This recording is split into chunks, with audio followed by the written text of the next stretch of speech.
என்று எல்லோரும் மார்வாரம் செய்து சம்பாசனம் கொட்டி கண்டாள் உச்சினி மாகாளி வீரன் குரவை முழக்கி நின்றாள்.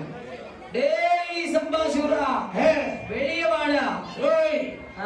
யாரமானி வந்து இப்படி கச்சித்துக் கொண்டிருக்கிறாய்? தேவர்களை எல்லாம் சிறையில் வைத்தாய், உடைய தலையை அறுப்பதற்கு வந்திருக்கின்றேன் என்று இருவருடைய படைகளும் போர் நடத்தினார்கள். அவன் உடப்படையோ இவள் உடப்படையோ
எடுத்துக்கொண்டு அண்டத்தோடு சேர்த்து விபூதியை போட்டு அங்கே அம்மாவுடைய மந்திரத்தை சொல்ல அறுத்த தலை பொருந்தி ஆதரவாக எழுந்து நிற்கின்றான்.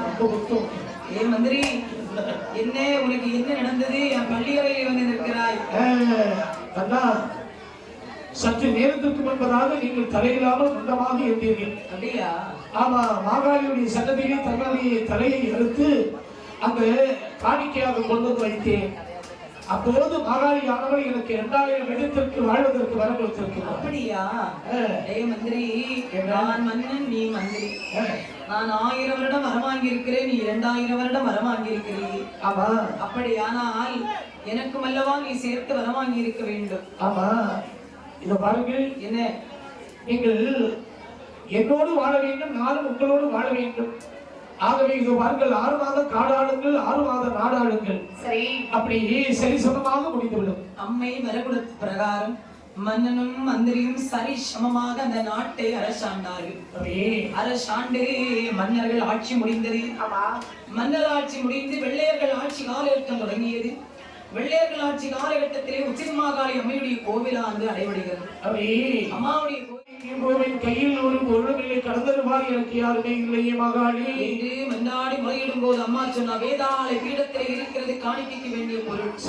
எழுத்தினுடைய காலடியில வைத்து என்னை மனதார வேண்டினேன் என்று சொன்னேன். வேதாளை பீடத்தை எட்டி பார்க்கிறான். காணிக்கைக்கு வேண்டிய பொன் இருப்பதை கண்டார். காணிக்கை எடுத்தான். மாகாளி அம்மையுடைய காலடியை வைத்து மாகாளியை போற்றி நிற்கும் போது அம்மாளுடைய அருளாலே கதவு 7 திறந்தது. கதவு 7 அப்படியே திறக்கிறது. கதவு 7 திறந்த போது கண்டானே சிலையில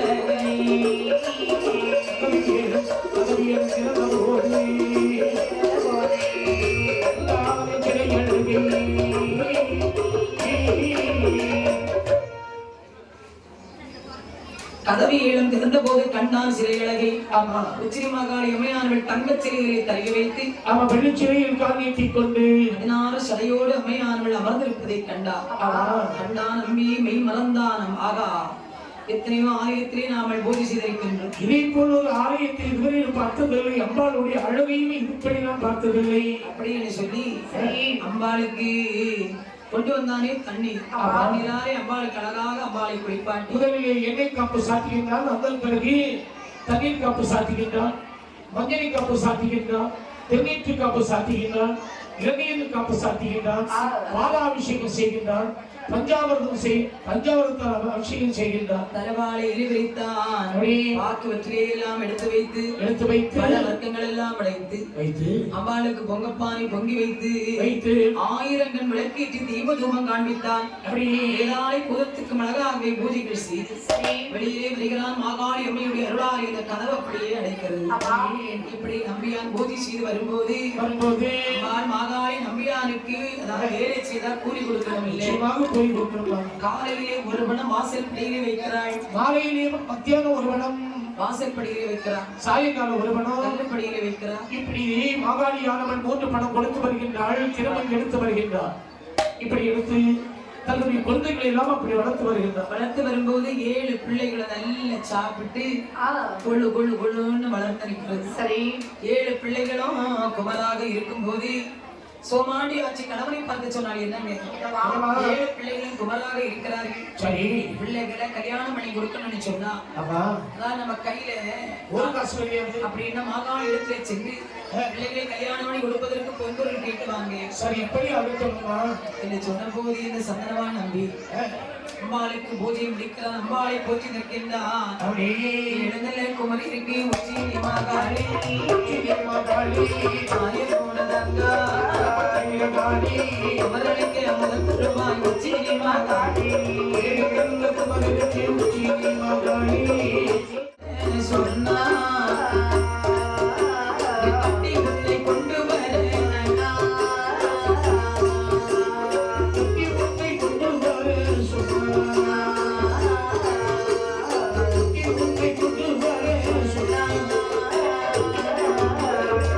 மணலோடு உடல் நிறைய மறையவனை பிடித்து கட்டி மாநிலம் கொண்டு அழைத்து இடத்து வருகின்றார்கள். அடி பொறுக்காமல் அழுது கொண்டு நம்பியானோ ஆயிரம் சிறு மாகாளிக்கு அவையோ ஆயிரம் சிறு மாகாளிக்கு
அம்மா அறியாமல் வந்தேன் அம்மா தாயே.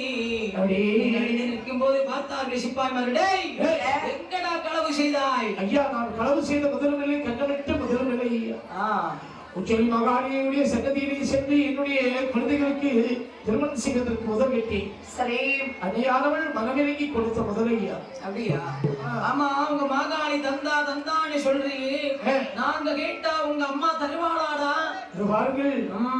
அம்மையை வேண்டி விரும்பி கேட்டால் நிச்சயமாக கொடுப்பாளப்பா. அப்படி என்று சொன்ன போது அந்த பாளையங்கள் எல்லாம் புறப்பட்டு உச்சி மாகாளி அதாவது கோவிலை பார்க்க வேண்டும் என்று சொல்லி மாகாளி கோவில் செல்வதற்கு உந்தி தடமட்ட வேண்டும் என்றாரே.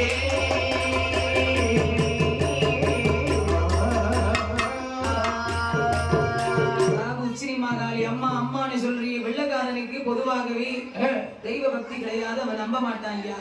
அந்த கோயிலை அவன் இடித்து தலைமட்டம் ஆக்க வேண்டும் என்று வண்டியிலே பீரங்கி எல்லாம் எடுத்துக்கொண்டு உச்சிரிமா பர்வதத்தில் வந்து அதாவது சொன்னே இதானா உங்க அம்மாவுடைய கோயில், இதுதான் எங்க அம்மாவோட கோயில். கதவை திறக்கா ஐயா, கதவை திறக்க சொல்லு.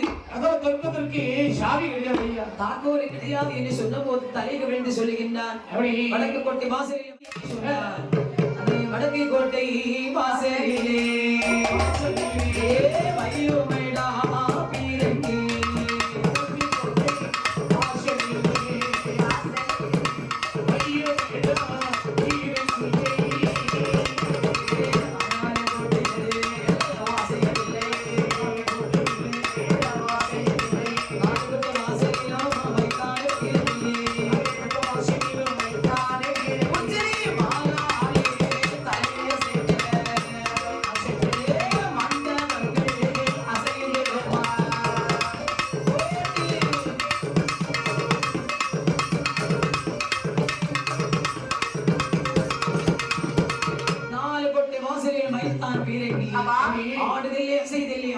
கோவில் உச்சிரி மாகாளி தலையசைக்க மண்டபங்கள் அசைகிறது. பார்த்தான் இந்த சமுத்திரை பாளையங்கள் கோட்டை தவிடுபடி ஆக்க வேண்டும் என்று சொல்லி அங்கே கோட்டை அப்படியே இடித்து பார்க்கின்றான். இடியானை கொண்டு வந்து இடித்து பார்த்தார்கள், இடிக்க முடியவில்லை. உச்சிரி மாகாளி அம்மையானவள் அந்த வெள்ளக்காரன் மேலே அம்மா அப்படி இறங்கி ஒருவன் அப்படி ஆடி சொல்றான், வேண்டாம் அம்மா உண்மையிலே இருக்காங்க நீ சொன்னார். பிறகு அவங்க கேட்கலையா, பார்த்தா உச்சிரி மாகாளி அம்மையானவள் நாம போய் சொன்ன பிறகு இவன் கேட்கலையே என்று உச்சிரி மாகாளி அம்மையானவள் வேதாளையும் மாகாளியும் குடத்துக்கு மேல் 7 குடத்து ஆடி இருக்கின்றார். அம்பாளுக்கு கோபப்படிய கரை உரண்டது. மாகாளி அம்மையுடைய அருளாலே அந்த கோட்டையே தீயாலே அந்த தீயாலே அந்த சமுத்திர பாளையங்கள் எல்லாம் கரிந்து போனார்கள். பார்த்தால் உச்சிரி மாகாளி அம்மையானவள் கருவறை மண்டபத்தில் இருந்து அந்தர மார்க்கமாக கைலாசம் வருகின்றாள். கைலாச மலைதனிலே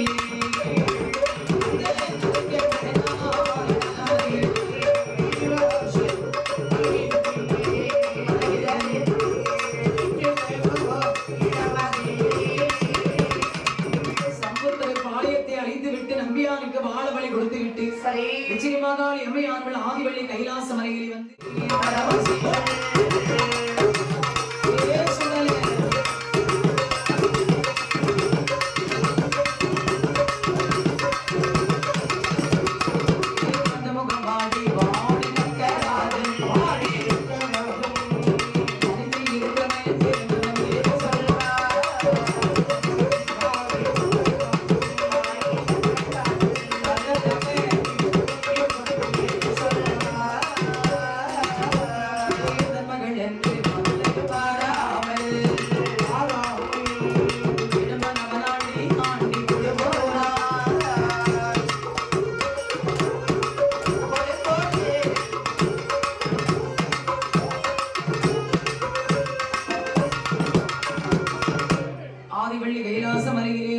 பகவானும் பார்வதியும் ஒருவருக்கு பகவான் வடிவத்தை சோதித்தால் ஆதிபராசக்தி தக்கனுக்கு மகளாக பிரவேசித்து 12 திருவயதிலே பகவான் பார்வதியை மனமுடித்து கைலேங்கிரி மலையில் வந்தபடி வீட்டிற்கக்கூடிய நேரத்தில் அறிந்தான் தக்கராஜனுடைய மகளை ஒரு ஆண்டி பண்டாரம் பிச்சைக்காரன் மாலையரை சிறையெடுத்து சென்று விட்டார். அவரை போல ஒரு பண்டாரத்தை பிறவி செய்த அவருடைய கையால் விடுவித்து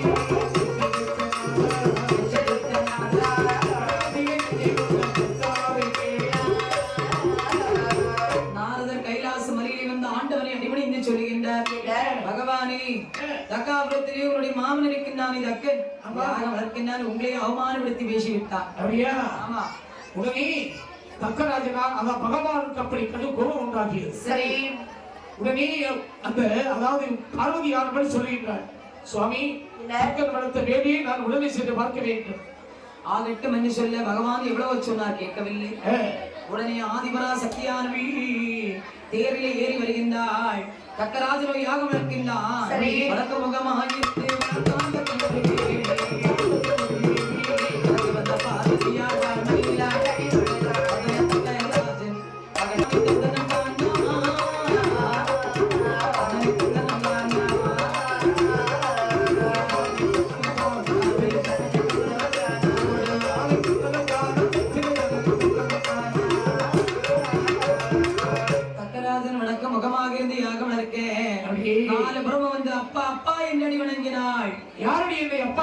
பாக்கியத்துக்குரியது. உங்கள் மகள் தாட்சாயினி வந்திருக்கிறேன். நீ எனக்கு மகள் அல்ல, நான் உனக்கு தந்தை என்ற கோவிலை தெரிவித்து விட்டேன். ஆண்டியோடு போனவள், பிச்சைக்காரனோடு போனவள், இளப்பனோடு போனவள் தான் இங்கு வந்திருக்கிறார். அந்த மாடேறிய மனைவிதான் இங்கு வந்திருக்கிறார். மாடேறி என்று சொன்ன போது மாடேறி என்றதாலே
உன்னுடைய சாபம் என்னவென்று செய்து போடி உன்னுடைய ஆக்கபுரி சுடலை களமாக மாறட்டும் என்று சாபத்தை போட்டு ஆதிபராசக்தி கைலாச மலையில் வந்த ஆண்டவனை அடிபணிந்து சொன்னாள்.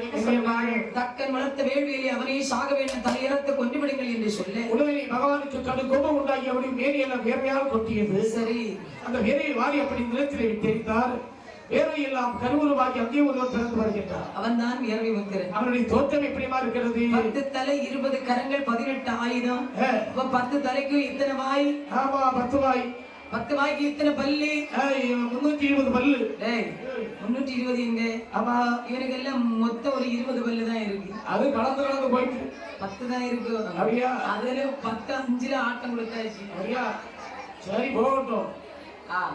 அதாவது 18 ஆயுதத்தோடு வந்தான். சரி, அங்கே வேதவல்லியும் அங்கே தக்கராசினி யாகம் நடத்து. அங்கே வந்து ஆதாளி போட்டு இருக்கின்றான். தக்கனுக்கும் இரவுத்திறனுக்கும் யுத்தம் நடக்கிறது. தக்கன் இட்ட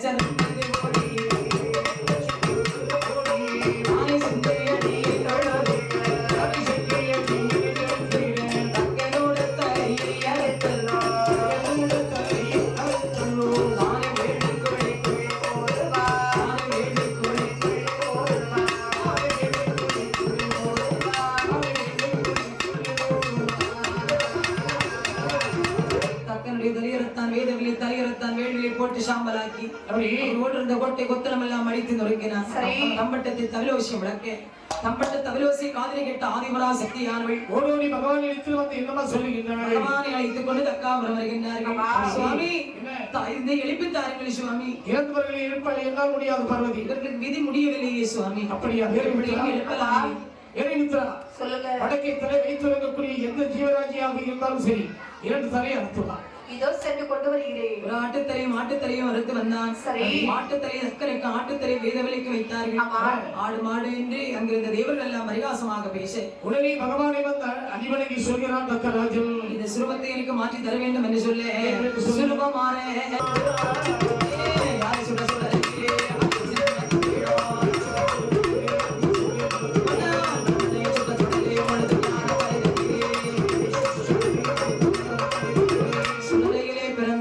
சிவ சுடலைமாட சுவாமி என்று கூப்பிடுவார் தெய்வார்கள்.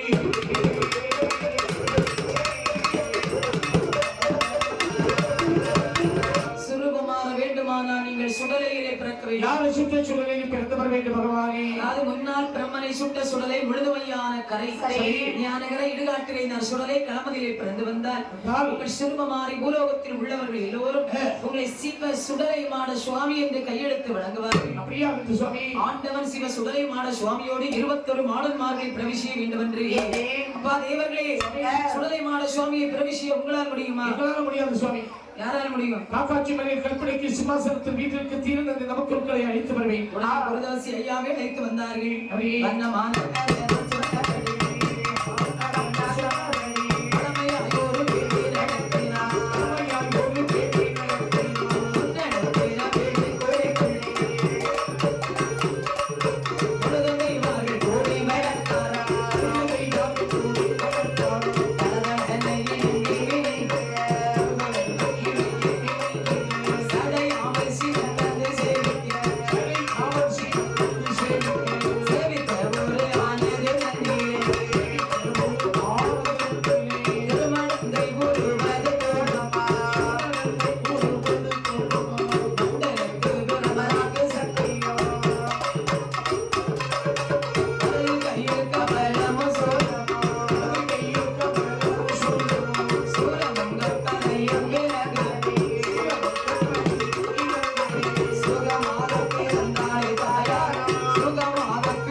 கருவுருவாக திரட்டி போட சரி மஞ்சளை கருவுருவாக திரண்டு 7 சக்திக்கும் இளைய சக்தி ஏந்தலையால் பிரம்மசக்தி அம்மை பிறந்தார்.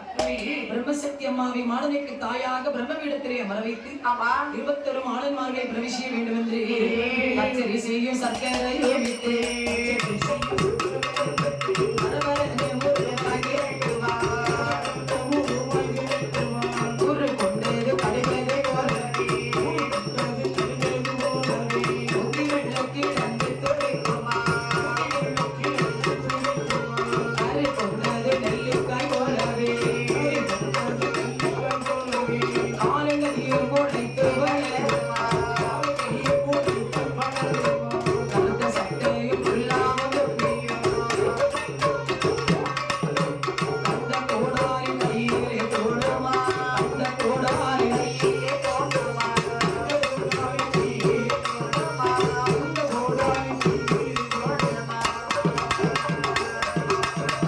பச்சரிசியும் சர்க்கரையின் கருவுருவாக திரட்டி 21 உருவித்ததவை விழிக்குழியிலே போட உருவாந்து கருவுருவாக திரண்டு அங்கே சுடலைமாட சுவாமியுடைய உருவாந்து முதலிலே கடுகு போல் துடிக்கிறது. அதன் பிறகு நெல்லிக்காய் வடிவில் அப்படி உருவது துடிக்கிறது. அதன் பிறகு ஒரு எலுமிச்சப்பழ வடிவில் அப்படி உருவது துடிக்கிறது. அடுத்து மாங்காய் வடிவில் அப்படி முறுவது துடிக்கிறது. கொட்டன் தேங்காய் போன்றவும் கண்ணெல்லாம் மட்டில் போலவும் கால்கையெல்லாம் பனந்தடி போல் வளர்ந்து முதலாக அந்த வேள்வியிலே யாரு பிறந்து வருகிறார் தெரியுமா? யார் பிறந்து வருகின்றார்கள்? அங்கே யாரு பிறக்கிறார் தெரியுமா ஐயா? யார் பிறக்கிறார்கள்? இந்த அனந்த பத்மநாபபுரம் என்று சொல்லக்கூடிய நன்னகரத்திலே வந்த மக்களை எல்லாம் வாழ வைத்துக் கொண்டிருக்கக்கூடிய என் அம்பிகை அகிலாண்ட கோடி பிரம்மாண்டன் ஐகி முத்தார மந்திரி ஆலயத்திலே சன்னதியில் காவல் தெய்வமாக அமர்ந்திருக்கக்கூடிய ஆண்டவன் சிவ சுடலைமான சுவாமி வேண்டிய சுடலையும்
சுவாமி அக்கினி குடியை விட்டு வெளியில் வந்தாரே.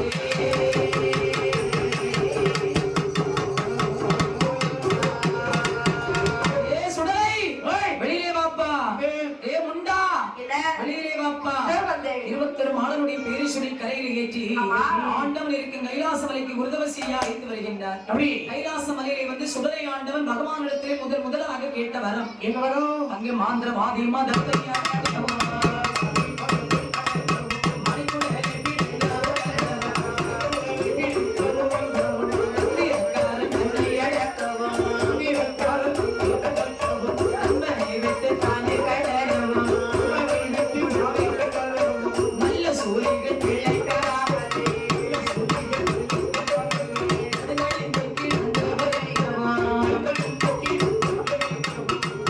சுடலை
பட்டவராஜன் கோவிலில் பயிற்சி விலையை நீவதற்கு வர வேண்டும். அங்கே கொடிமரத்தில் முறையவரும் குத்தன்மாரை உள்ளவரும் வண்டியேற்று முடித்தவரும் வண்டிக்கிடாக்களை கொள்வதற்கு வர வேண்டும். கொடிமரம் மூடோடு திருச்செந்தூர் முருகபெருமான் சன்னிதானத்திலே நான் இருந்து பூஜை கொள்ளவரும். சரி.